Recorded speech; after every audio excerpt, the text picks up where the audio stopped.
પુસ્તકનું નામ 21મી સદી એટલે ઉજ્જવળ ભવિષ્ય ભાગ 2. લેખક પંડિત શ્રીરામ શર્મા આચાર્ય. Audio number 3. મનથી અર્જુન હારી ગયો હતો. યુદ્ધ ન કરવા માટે અનેક તર્કો રજૂ કરી રહ્યો હતો. કૃષ્ણે અનેક તર્કો સાંભળ્યા પછી એક રામબાણ ઉપાય કર્યો. તેમણે કહ્યું, કૌરવોને તો મેં પહેલેથી જ મારી નાખ્યા છે. તેઓ તો મરેલાની જેમ જીવે છે. તું તો માત્ર નિમિત્ત બનવાની ભૂમિકા નિભાવ અને વિજયની વરમાળા પહેરી લે. અર્જુને કૃષ્ણના વચનો પર પૂર્ણ વિશ્વાસ રાખ્યો હતો. તે બધી મૂંઝવણોનો ત્યાગ કરીને મોહયુક્ત થઈને તાત્કાલિક યુદ્ધ કરવા માટે તૈયાર થઈ ગયો. સંપ્રદાયોના જન્મદાતાઓ પણ પોતાના સિદ્ધાંતો પર અનુયાયીઓનો સુદૃઢ વિશ્વાસ કેળવ્યા પછી જ અસંખ્ય લોકોનો ભરપૂર સહયોગ મેળવવામાં સમર્થ બન્યા છે.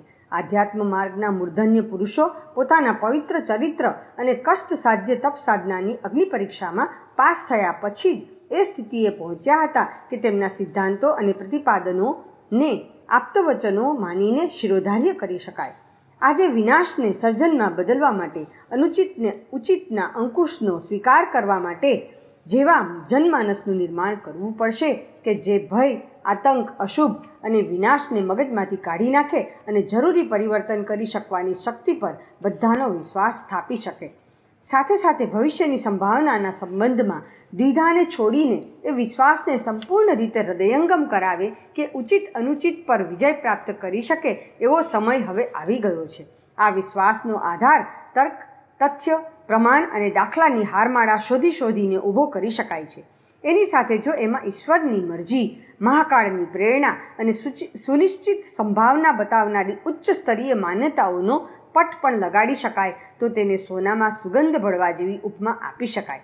આના અનુસંધાનમાં 21મી સદી વધારે સુખી તથા સમુન્નત હોવાની દંતકથાને સુનિશ્ચિત સંભાવનાનું સ્થાન પ્રાપ્ત થઈ શકે તો તેનું પરિણામ એ સ્વરૂપે સામે આવીને ઊભું રહેશે કે જે અનિચ્છનીય બાબતો આજે વ્યાપેલી છે તેમના બદલાઈ જવાની અને સુખદ ભાવનાઓનું પુણ્ય પ્રભાત ઉગવાની વાત લોકોના મનમાં ઠસતી જશે. એનું પરિણામ એ આવશે કે લોકો અનુચિતને છોડીને ઉચિતને સ્વીકારવામાં પોતાની બુદ્ધિમત્તા સમજશે અને વહેલી તકે શ્રેય સંભાવનાઓના ભાગીદાર થવામાં પોતાની અગ્રગણ્ય ભૂમિકા નિભાવતા અનુકરણીય આદર્શ રજૂ કરવા માટે વધારે તત્પરતાની સાથે કટિબદ્ધ થવામાં ગૌરવ અનુભવશે. આપણા યુગની અસાધારણ મહાક્રાંતિ. વિશ્વના ઇતિહાસમાં કેટલી એવી મહાક્રાંતિઓ થઈ છે જેમને ચિરકાળ સુધી યાદ કરવામાં આવશે અને જે લોકમાનસને મહત્ત્વપૂર્ણ તથ્યોની જાણકારી આપતી રહેશે.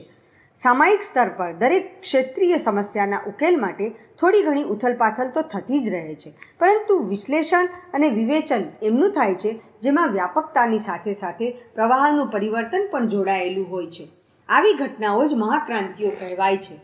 પૌરાણિક કાળનું સમુદ્ર મંથન, વૃતાસુર વધ, ગંગાવતરણ, હિરણ્યાક્ષના બંધનમાંથી પૃથ્વીની મુક્તિ, પરશુરામ દ્વારા ખરાબ માર્ગે જનારા લોકોની સત્તા છીનવી લેવી વગેરે મહાન ઘટનાઓને મુખ્ય ગણવામાં આવે છે કે જેમણે કાળચક્રના પરિવર્તનની ભૂમિકા નિભાવી હતી. બીજા દેશો અને સંસ્કૃતિઓ જેવી કે ગ્રીસ, રોમ, મેઝોપોટેમિયા વગેરેની લોકકથાઓમાં પણ આવા જ અલંકારિક વર્ણનો છે. જો તે બધા સાચા હોય તો એમ માનવું પડશે કે મહાક્રાંતિઓનો સિલસિલો ઘણો જૂનો છે. ઇતિહાસકાળમાં પણ કેટલાય મોટા શક્તિશાળી પરિવર્તનો થયા છે, જેમાં રામાયણ પ્રસંગ, મહાભારતનું આયોજન અને બુદ્ધનું ધર્મચક્ર પ્રવર્તન મુખ્ય છે. લંકાકાંડ પછી જ રામ રાજ્યની સ્થાપના સાથે સતયુગનું પુનરાગમન શક્ય બન્યું. મહાભારત કાળ પછી ભારતને વિશાળ ભારત મહાભારત બનાવવાનું લક્ષ્ય પૂર્ણ થયું. બુદ્ધના ધર્મચક્ર પ્રવર્તનથી એવી વિચારક્રાંતિ થઈ કે જેની ચિનગારીઓએ અસંખ્ય ક્ષેત્રોના અસંખ્ય પ્રસંગોને ઉર્જા અને પ્રકાશથી ભરી દીધા. તે દાવાનળ અનેક મંચો, ધર્મ સંપ્રદાયો, સંતો, સમાજ સુધારકો અને શહીદોના રૂપમાં પાછલી સદી સુધી જુદા જુદા સ્વરૂપોમાં સળગતો રહ્યો. લોકશાહી અને સામ્યવાદની નવી સશક્ત વિચારણા એવી રીતે ઊભી થઈ કે જેણે લગભગ સમગ્ર વિશ્વને હચમચાવી નાખ્યું. પાછલી ક્રાંતિઓના સંદર્ભમાં આટલા જ સંકેતો પૂરતા છે, જેનાથી સાબિત થાય છે કે બુદ્ધિ જ્યારે પણ આદર્શવાદી ઉર્જાથી રંગાય છે ત્યારે અનેક સહયોગીઓને ખેંચી લાવે છે અને એવું કાર્ય કરી બતાવે છે કે જેને દૈવી કૃપાનું નામ આપવામાં આવે છે. પ્રાચીન કાળમાં આવા ઝંઝાવાતોને અવતારની સંજ્ઞા આપીને સંતોષ માનવામાં આવતો હતો. અશક્યને શક્ય કરી બતાવનાર મહાપરાક્રમો તો લોકોની મદદ વડે બુદ્ધિ પ્રખરતા પણ સંપન્ન કરી શકે છે. સામાન્ય સ્તરનો જનસમુદાય એનો સ્વીકાર પણ નથી કરતો.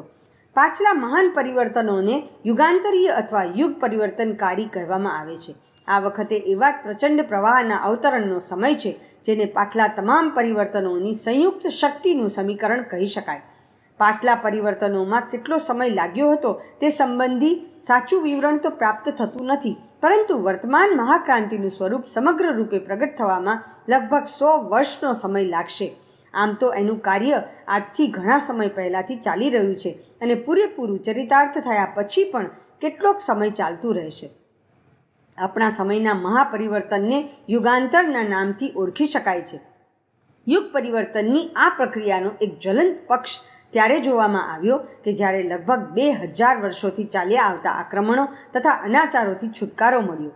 શક, હુણ, કોલ, કિરાત, યવન વગેરે સતત આ દેશ પર હુમલા કરતા રહ્યા છે. અહીંનો વૈભવ લૂંટતા રહ્યા. આપત્તિઓએ, દુઃખોએ એટલું પરાક્રમ બાકી ન રહેવા દીધું કે જેથી આક્રમકોને મારીને ભગાડી શકાય.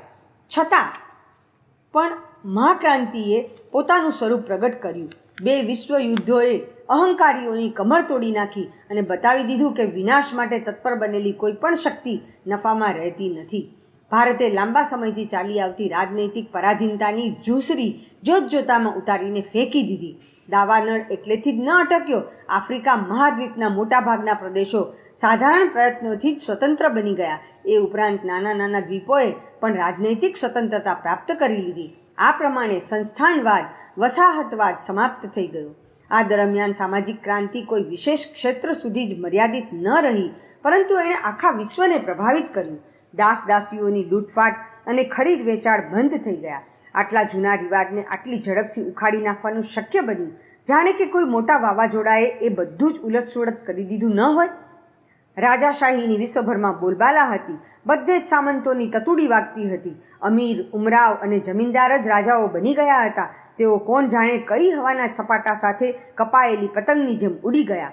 સ્ત્રીઓ તથા ક્ષુદ્રોના રૂપમાં પોણા ભાગની પ્રજા પોતાના માલિકોની મહેરબાનીથી જીવનયાપનના સાધનો સન્માન વગર માત્ર કામચલાઉ માત્રામાં જ મેળવી શકતી હતી. હવે એવી સ્થિતિ રહી નથી. નર અને નારી એક સમાન, જાતિ વંશસબ એક સમાનનું નિર્ધારણ વિશ્વના મોટાભાગમાં સિદ્ધાંતની જેમ સ્વીકારવામાં આવ્યું છે.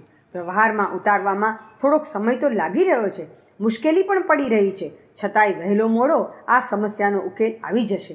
આ બધા જ પરિવર્તનો આ 20મી સદીમાં થયા છે, જ્યારે એના મૂળ નાખવામાં હજારો વર્ષ લાગ્યા હતા. બુઝાતો દીપક વધારે પ્રકાશ આપે છે. રાત્રિની છેલ્લી ઘડીમાં સૌથી વધારે ગાઢ અંધારું હોય છે. હારેલો જુગારી બમણું રમતો હોય છે. જે મરે તે શું ન કરે વાળી કહેવત આવા જ સમયે ચરિતાર્થ થાય છે. અત્યારના દિવસોમાં આવું જ કંઈક બની રહ્યું છે. નીતિ અને અનીતિની વચ્ચે ધમસાણ લડાઈ થઈ રહી છે. રોકકડ અને ધક્કામુક્કી એવું વાતાવરણ છે કે જેમાં ખ્યાલ જ નથી આવતો કે આખરે આ શું થઈ રહ્યું છે. આ સંતાકુકડીમાં તડકા છાયામાં કોને ખબર છે કે શું થઈ રહ્યું છે, કોણ જીત્યું અને કોણ હારી રહ્યું છે. આમ હોવા છતાં પણ જેઓ અદૃશ્યને નિરખી શકે છે તેઓ સુનિશ્ચિત આધારોની મદદથી વિશ્વાસ કરે છે કે સર્જન જ જીતશે. વિજય સત્યનો જ થાય છે. ઉજ્જવળ ભવિષ્યનો સૂર્યોદય થઈને જ રહેશે અને આંખોને ધોખામાં નાખનાર અંધકાર સુનિશ્ચિત રૂપે વિદાય થવાનો છે. મહાક્રાંતિના વર્તમાન સમયમાં શું થઈ રહ્યું છે, શું થવાનું છે, શું બની રહ્યું છે, શું બગડી રહ્યું છે, એનો યોગ્ય રીતે સાચું સ્વરૂપ નિરખવું બધા માટે શક્ય નથી. અખાડામાં જ્યારે 2 પહેલવાનો લડે છે ત્યારે પ્રેક્ષકોને એ ખબર નથી પડતી કે કોણ હારી રહ્યું છે અને કોણ જીત તરફ જઈ રહ્યું છે. પરંતુ આ દ્વિધા વધારે સમય ટકતી નથી. વાસ્તવિકતા સામે આવીને ઊભી રહે છે. અત્યારે બગાડ થતો વધુ જણાય છે અને સુધારની ગતિ ધીમી જણાય છે. છતાંય પ્રવાહની ગતિને જોતા એવું કહી શકાય કે આપણે પીછેહટ નથી કરી, પરંતુ આગળ વધી રહ્યા છીએ. અનુચિતનું સમાપન અને ઉચિતની વૃદ્ધિ એ જ નિષ્કર્ષનો ટૂંક સાર છે. ભવિષ્યનો એકદમ ચોક્કસ નિર્ણય તો નથી થઈ શકતો, કારણ કે મનુષ્ય પોતાના ભાગ્યનો નિર્માતા પોતે જ છે. તે એને બનાવી પણ શકે છે અને બગાડી પણ શકે છે. બદલાતી પરિસ્થિતિઓ પણ પાછા પલટી શકે છે. આમ છતાંય અનુમાન અને અવલોકન જો સાચા હોય તો સંભાવનાની પૂર્વ જાણકારી મળી જાય છે.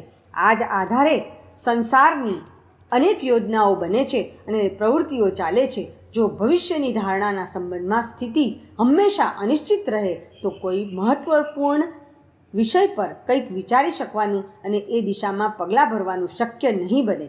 આ મહાક્રાંતિઓ અને યુગ પરિવર્તનનો સમય છે. અશુભથી શુભ તરફ પ્રયાણ ચાલી રહ્યું છે. તોફાનની ગતિ અને દિશા જોતા ધારણા કરી શકાય છે કે વસ્તુઓને કઈ દિશામાં ધકેલી અને આગળ વધારી શકાય છે. નદીના પ્રવાહમાં પડેલા ઝાંખરા, લાકડા વગેરે વહેણની દિશામાં જ તણાતા જાય છે. તોફાનની જે દિશા હોય છે એ તરફ જ તણખલા, પાંદડા અને ધૂળના રજકણો ઉઠતા જાય છે. મહાક્રાંતિ હંમેશા સર્જન અને સંતુલનના નિમિત્તે જ થાય છે. પતન અને પરાભવની તકલીફો તો કુસંસ્કારી વાતાવરણ જ ઊભું કરતી હોય છે. ઝાડ પર લાગેલું ફળ નીચેની બાજુએ જ પડે છે. પાણી પણ ઢાળ તરફ વહીને જ નીચેની તરફ ચાલ્યું જાય છે. પરંતુ અસંતુલનને સંતુલનમાં બદલવા માટે જ્યારે મહાક્રાંતિઓ થાય છે ત્યારે તેમના પરિણામ સ્વરૂપે ઉર્ધ્વગમન, ઉત્કર્ષ તથા અભ્યુદય જ થાય છે. એટલા માટે એને ઈશ્વરેચ્છા યા ભગવાનનો અવતાર પણ કહેવામાં આવે છે. આ જોતા એવો વિશ્વાસ રાખવામાં આવે છે કે ભવિષ્ય ઉજ્જવળ છે. આપણે બધા શાંતિ અને પ્રગતિના લક્ષ્યની દિશામાં ચાલી રહ્યા છીએ અને એને પ્રાપ્ત કરીને જ રહીશું. ચોથી શક્તિનો નવો જન્મ. 3 શક્તિઓના આધિપત્ય અને મહત્તાની દરેકને જાણ છે. 1 બુદ્ધિબળ, જેમાં વિજ્ઞાન, સાહિત્ય અને કલાઓ છે. 2 શાસન, સત્તા, એમાં વ્યવસ્થા, સુરક્ષા અને તે સંબંધી સાધનો અને અધિકારીઓ આવે છે. 3 ધન શક્તિ, જેમાં ઉદ્યોગ, ધંધા, પોતાની મિલકત, બેંક વગેરેનો સમાવેશ કરવામાં આવે છે. જોઈ શકાય છે કે આ 3ના સહારે નાના મોટા, સારા કે ખરાબ એમ બધા કાર્યો સંપન્ન થાય છે. પ્રગતિ કે અવનતિનું શ્રેય આ 3 શક્તિઓને મળે છે. સરસ્વતી, લક્ષ્મી અને કાલીના રૂપમાં એમની પૂજા પણ થાય છે. સામાન્ય લોકોની ઈચ્છા એમને જ પ્રાપ્ત કરવાની હોય છે. એમાંથી જેને જેટલો ભાગ મળી જાય છે તે પોતાનો એટલો જ ગૌરવાન્વિત તથા યશસ્વી માને છે. આજે મોટાઈની આ 3 કસોટીઓ માનવામાં આવે છે. એમની મદદથી સુવિધાના તમામ સાધનો ખરીદી શકાય છે. નવયુગના અવતરણમાં હવે એક ચોથી શક્તિ ઉત્પન્ન થશે, જે અત્યારે પણ ક્યાંક ક્યાંક જીવિત તો છે, પરંતુ તેનું વર્ચસ્વ ક્યારેક ક્યાંક જ જોવા મળે છે. એની દુર્બળતા અથવા અછતના કારણે અનેક વિકૃતિઓ પેદા થઈ છે અને એને જળકુંભીની માફક પોતાના પ્રભાવથી વાતાવરણને ગંદુ કરી નાખ્યું છે. આ ચોથી શક્તિનું નામ છે પ્રખર પ્રતિભા. સામાન્ય પ્રતિભા તો બુદ્ધિમાનો, કાર્યકુશળો, વ્યવસ્થાપકો અને પરાક્રમીઓમાં પણ જોઈ શકાય છે. એની મદદ વડે તેઓ વિપુલ પ્રમાણમાં સંપત્તિ ભેગી કરે છે, યશસ્વી બને છે અને નોકર ચાકરોથી ઘેરાયેલા રહે છે. આતંક પેદા કરવાનું પણ એના જ સહારે શક્ય બને છે. ગુપ્ત અપરાધોની એક મોટી હારમાળા પણ ચાલે છે. આ સામાન્ય પ્રતિભાથી સંપન્ન અનેક વ્યક્તિઓ જોઈ શકાય છે અને એની મદદથી મોટાઈનો સામાન ભેગો કરે છે. તાત્કાલિક એને હુંડીની જેમ વટાવી લેવાય છે. પરંતુ પ્રખર પ્રતિભાની વાત આનાથી તદ્દન જુદી છે. પ્રખરતાનું તાત્પર્ય અહીં આદર્શવાદી ઉત્કૃષ્ટતા છે. સજ્જન અને સમર્પિત સંતો આ કક્ષાના હોય છે. કર્તવ્ય ક્ષેત્રમાં તેઓ સૈનિકો જેવું શિસ્ત પાડે છે. દેવમાનવ એમને જ કહેવામાં આવે છે.